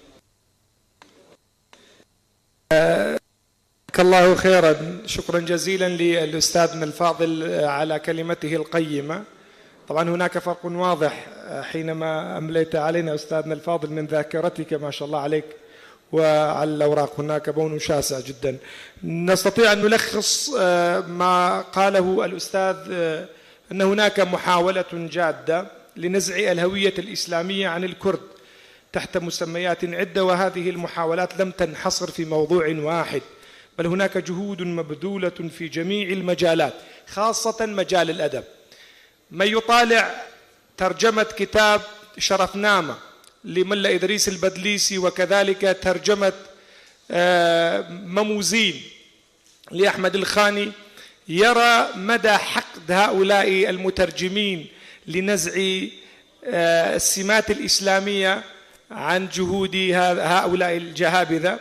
وأيضا يعني ما نستطيع أن نقول حصرا لما قاله الأستاذ، ما قاله البيتوشي ردا على واحد حينما عيبه أو عيره بأنه كردي. هكذا قالت بيتوشي في جوابه: أنا كردي من أم وأبي، غذيان بلبان العلم والأدب، علمان حب قومي كما علمان حب قوم العرب. الآن أساتذة الأفاضل نستمع لملاحظاتكم. من عنده الملاحظة فلديه 3 دقائق فليتفضل السادة الأفاضل. تفضل أستاذنا.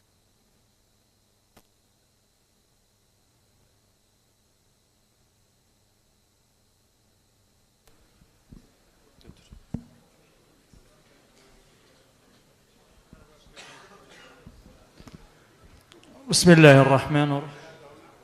بود بناسينا ولا تشندر شاتي أو مهمة أو بابت.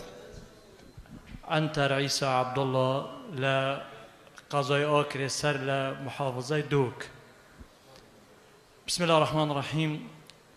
الحمد لله رب العالمين والعاقبة للمتقين ولا عدوان إلا على الظالمين والصلاة والسلام على المبعوث رحمة للعالمين وعلى آله وأصحابه الطيبين الطاهرين وارض اللهم عمن تبعهم بإحسان إلى يوم الدين.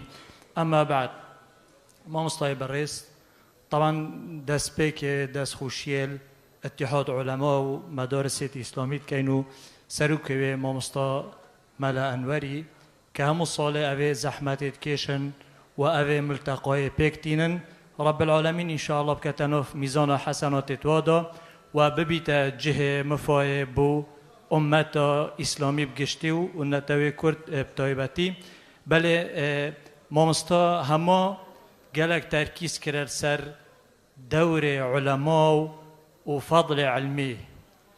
Taban ya bêşik û bêgumaneke ulema dewrekê gelekê mezin hebî et terîxa îslamê dal destpêkê heta vê dîmayê evê dîmayê me bere xwe deynê dijminên îslamê ulemayet îslamî û mamostayet ayniyet lêk vekirîn û parçe parçe kirîn و جيداخيا هر وكو رب العالمين أمرتكتن واعتصموا بحبل الله جميعا ولا تفرقوا. أمي برخود دينيت بس نوف تشيني مامستايت آيني دا تفريقه وحي يعني همو تشيني ديكا سر اك جوابا و يك دستن و وحدت يات نوف دا هاي و هاروكارت ايكن بل ام بينين مامستايت آيني براستي ليك ديرن گلك يان يد بينا پارچه پارچه که اوش براستی تأثیری که گله که مازنیا کری و فراغ که مازنیا چه کری بود دشمنت اسلامی که اوه فکر الحادی بلاف کنو و فساد اخلاقی و سیاسی بلاف کنو في امت اسلامی دا که لازمه و واجبه السر علما و مامستایت آینی شعور و مسئولیت بکن براستی شعور بکن چونکه ده تاریخ السر و نویسیتن و الجیل دابتن ده خرابی بحثی مکتن و هر وقت رجا قیامتش خود تعالی ده مرا گریتن وقفوهم انهم مسئولون ام مسئولین السر اوه خرابیات تکرن اوه الحادات تبلاف کرن اوه فساد اخلاقی و سیاسی و اجابه دواره خوری حتی اخیری ما مامستای دورکی ضعیفه های اپراستی امی بسکرا ایک با امی بغیبتا ایک با هگه برای خوب ده واقعیش دشمنیه چد کتن اجا ام حست که این اپراستی یعنی مامستایت آهنی جاره کدی که اوی بابتی دا بشنوم و یک دنگ بن و یک گرتی بن و هاروکارت ایک بن دا انشاءالله ابشين دفاع الاسلام بكين دفاع الاخلاق في ملتي بكين دفاع العقيده في ملتي بكين دفاع الدين في ملتي بكين ودا سرفراز بين الدنيا وقيامته واخر دعوانا الحمد لله رب العالمين. دست خوش من مامۆستای بەڕێز. چیتر تفضل استاذ. عفوا من هذا عفوا معذرة استاذنا الفاضل.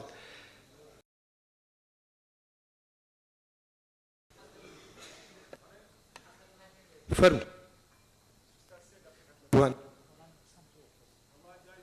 كي دياري كده أنا جزابتي ببابتك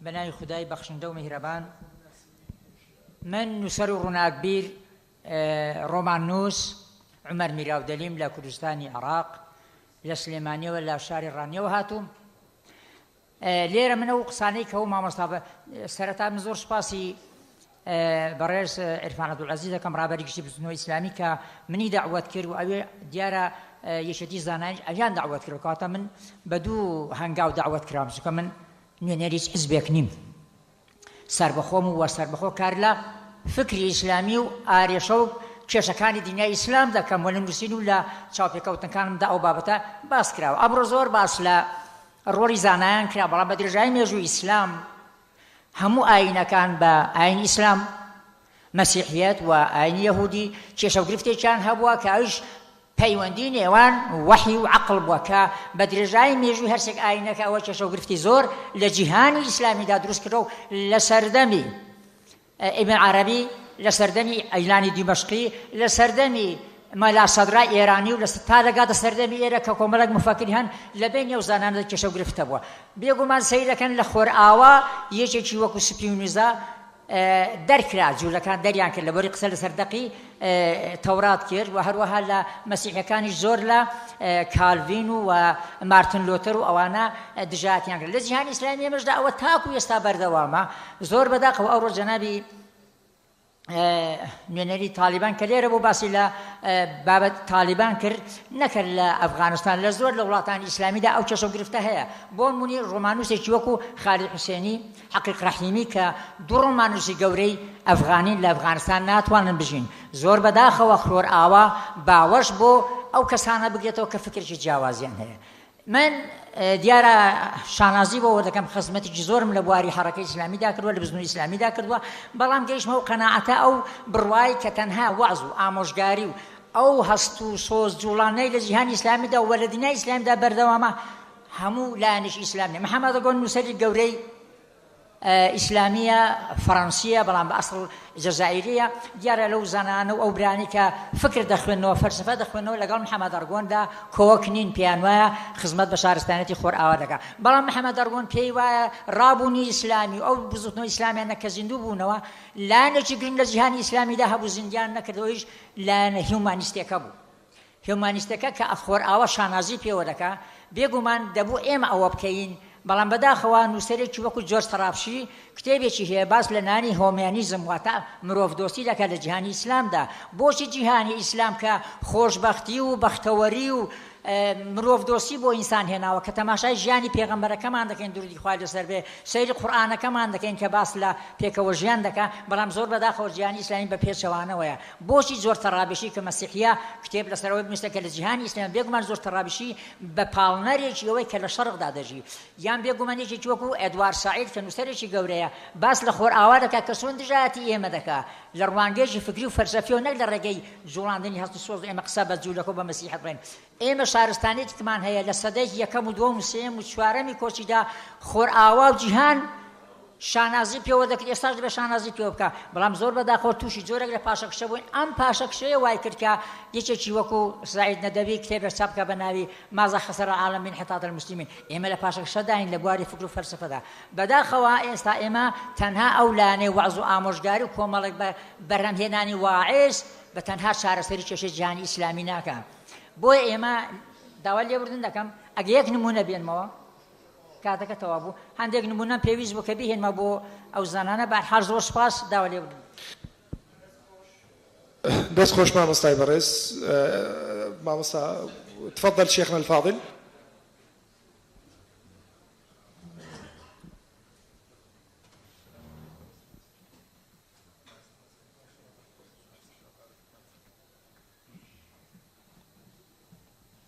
بسم الله الرحمن الرحيم الحمد لله رب العالمين وأفضل الصلاة وأتم التسليم على سيدنا محمد وعلى آله وصحبه أجمعين.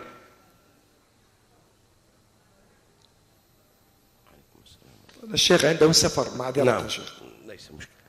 محمد ربيع زين أستاذ دكتور في كلية الإلهيات جامعة كهرمان مرعش من سوريا حلب.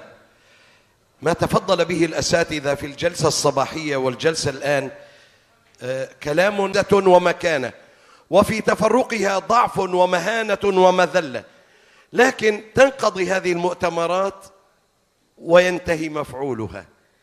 حبذا في مثل هذا المؤتمر المبارك أن يكون هناك متابعة، وضع خطة عمل، ماذا نعمل، كيف نبني على ما وصلنا إليه في هذه الندوات، ونضع وقت وخطة زمنية. بعد سنة سنجتمع ونرى ماذا حققنا، وإلا سيكون اجتماعاتنا مباركة طيبة لقاءات جميلة لكن بدون أي مفعول. وهذا ما يحصل على المستوى الديني وعلى المستوى السياسي وعلى كل المستويات الإسلامية. فرجائي من الإخوة متابعة هذه المؤتمرات متابعة عملية ليس فقط كلام. أرجو ألا أكون أثقلت. هناك ملاحظة أخرى، نتكلم كثيرا عن الأخطار التي تهدد الأمة الإسلامية. نعم، العلمانية، الإلحاد، المثلية الجنسية، المقاطع الإباحية، نعم، لكن هناك شيء أخطر من كل هذا، وهذا ما وجدناه في السنوات العشر الأخيرة، سواء في اليمن أو في سوريا أو في العراق أو في أفغانستان أو في كل البلاد الإسلامية التي قتل فيها مئات الآلاف. نحن أمة وعد الله نبيها بألا يسلط عليها عدوا من خارجها يستأصل شأفتها، وإنما جعل بأسنا بيننا شديد، وهذا ما نعانيه في كل بلادنا الإسلامية. فالعدو الداخلي هو أخطر من العدو الخارجي، أخطر من الفكر اليهودي، وأخطر من العلمانية، وأخطر من الإلحاد.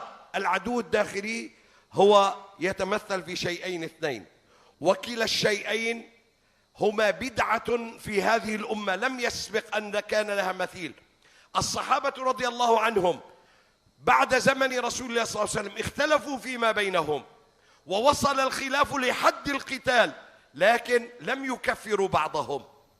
لما سئل علي بن أبي طالب أوصى جنده قبل معركة صفين، قال: لا تزففوا على جريح، أي لا تقتلوا جريحا، ولا تأخذوا أسيرا، ولا تأخذوا غنيمة.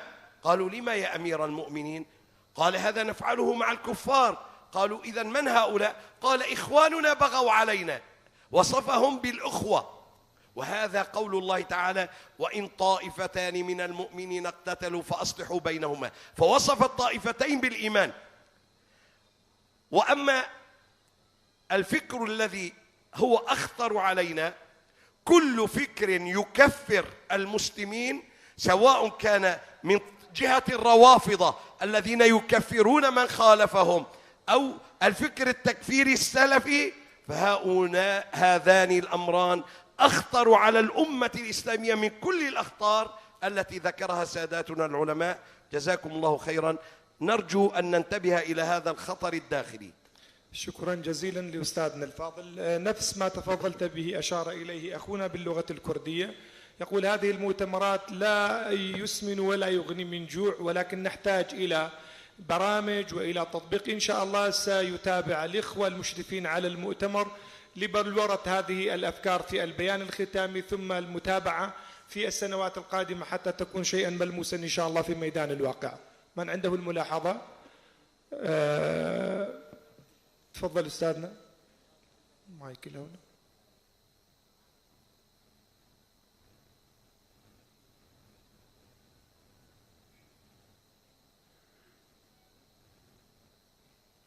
السلام عليكم ورحمة الله وبركاته. ألقي ملاحظتي جالسا إن شاء الله.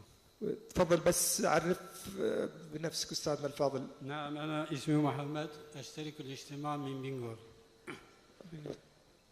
نعم، طيب، استمعنا إلى المحاضرين وكتبت بعض الملاحظات أحببت أن ألقيها على مسامعكم. والمشكلة أن مناهجنا التعليمية كيف كانت وماذا أنجحت وأين وصلت. المشكلة في هذا.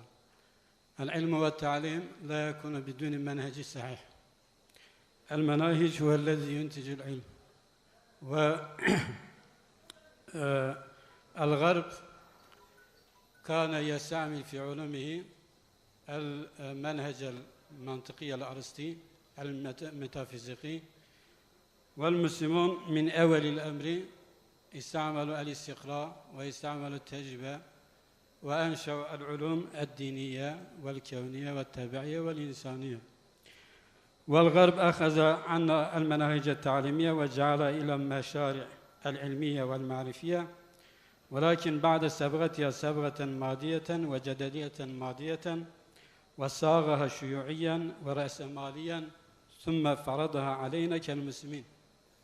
هذه المناهج التعليمية الوافدة تنكر الدين والأخلاق وتناهض بناء الفرد على القيم والمثل الأعلى، وكان لها أبعد أثر في تدمير الشخصية الإسلامية الناشئة وحرمانها من التعرف على حقيقتها ودورها وهدفها.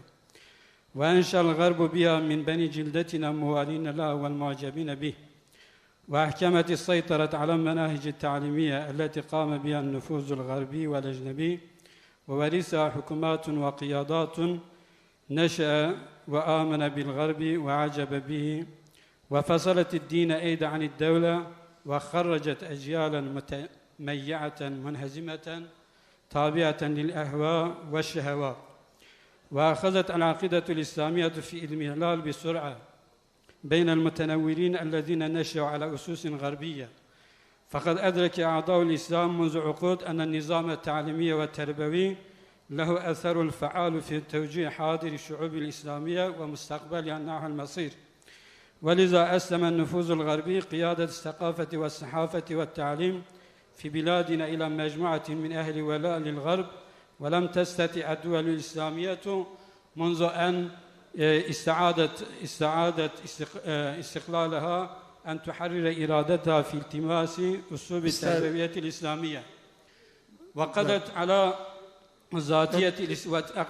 هذه المناهج على الذاتية الإسلامية المتسم بأخلاقها والإيمان بالله، وأنه تعالى هو خالق من وراء كل معطيات الحضارة وليس القوانين الجبرية، وقضت على إحساس بعظمة العطاء الذي قدمته الأمة الإسلامية للبشر، وأيضا على الدور التاريخي للعلماء. أستاذنا الفاضل انتهى الوقت، يعني بس نريد أن نلخص للجماعة ما تفضلت به، وكأني يعني هكذا فهمت بأنك أريد أن أقول هذا: لابد من التجديد، تجديد في المنهج، والتجديد في المنهج، والتجديد له نواحي متعددة. كما أنا طالب أجدد وأحاول وأجتهد على تجديد أصول الفقه. تمام. وأؤمن أن التجديد لابد أن يطال جميع جوانب الحياة، ومنها العلوم الإنسانية وعلوم التبعية. وأحب مرة أخرى حينما أشترك في هذا المؤتمر تمام أحب أن أرى على الشعار الرئيسي اتحاد العلماء والمدار الإسلامية والجامعات علوم الإنسانية والتبعية الإسلامية إن شاء الله. بس اترك أعطي الفرصة لأستاذنا الدكتور كي يجيبك. أستاذ، يعني وكأنه يقول: هل نحتاج إلى التجديد في المناهج المدرسية؟ هل مدارسنا يعني مدارس الإسلامية يحتاج إلى التجديد في المنهج؟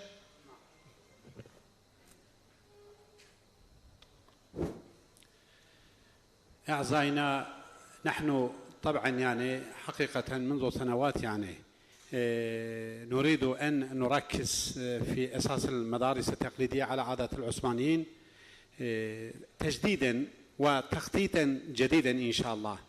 ولكن كيف يكون يعني؟ حتى شخصيا أنا بنفسي أريد إن شاء الله أن أجهز مدرسة في تركيا على عادة سيد العلماء الإمام الشيخ عبد القادر الجيلاني، ومدرسة ابن رشد، ومدرسة إمام أبي حنيفة. يلزم أن يكون في المدارس التقليدية مثل الجامعات الجديدة العصرية الحديث، يعني أن يكون فيه كلية الطب، ومتناخية ببعض العلماء من الطب، ويستفيدون من الفقه الإسلامي. مثلا أمثل لكم بشيء. مثلا في الفقه الإسلامي يقولون التقطير في العين وفي الأذن في أيام شهر رمضان، يعني بأيهما يبطل الصوم؟ يقولون أكثرهم يعني إذا كان في الأذن يعني لا يبطل، ولكن في العين يبطل. اسمع، مثلا إذا كان في العين يعني يبطل لا يبطل، وفي الأذن يبطل. في هذا لازم أن يركز الأطباء في هذا. إذا كان في أذن الإنسان مثلا البردة الصغيرة الرقيقة لا يبطل أبدا، وإذا كان في العين يبطل أبدا في العين، لأن التقطير في العين يدخل في الحلقوم، من أجل هذا يبطل. وهذا يلزم أن يكون على أيدي الأطباء الحاذقين إخواننا الكرام. ومع هذا من الفيزيولوجيا ومن علوم الفيزياء وكثير من أنواع العلوم الحديثة لازم أن يكون في داخل المدارس الإسلامية. المدارس الإسلامية حقيقة عمود الإسلامي في مملكة أناضول، في بلاد أناضول. مثلا إذا لم يكن المدارس الإسلامية، والله حركة الحداثة يعني لا يهدم الإسلام كله.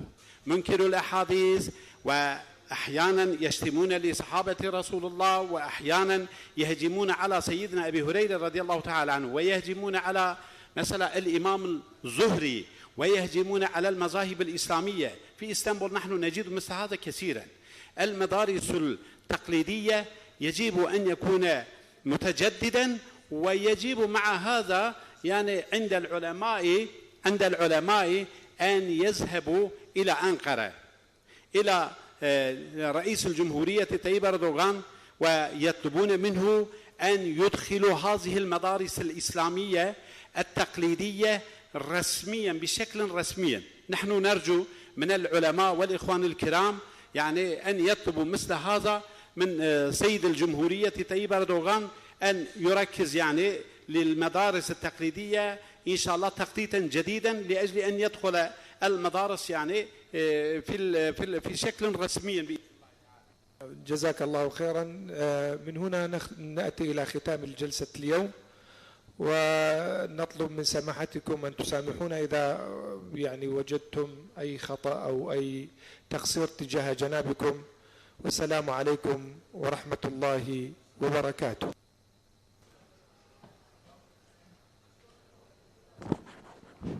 میوان بخیمت دوسه اعلام مهنا یک جه ایواره ساعت لهشت لوره دیسا جلسه هیا یه بخوازه دکاره وره بشداری عربیش بیجه ساعت لهشت ایواری لوره جلسه هیا. يقول الأستاذ في الساعة 8 مساء هناك جلسة أيضا في نفس المكان. ياد دا شيف ساعات لشش ونيفا لخارية شيف. ولمسألة العشاء ستكون العشاء حاضرا في الساعة 6:30 في الطابق السفلي. شش ونيف شش. ياد ميوانش تركيا هاتنا يجوب منين برهرن داوي برادر جبوا مجيبك. يادي جي سبه برنامج ساعات الدهادة دي سبردام. غدا إن شاء الله سنبدأ بالجلسة في اليوم الثاني في الساعة 10 صباحا بعون الله سبحانه وتعالى.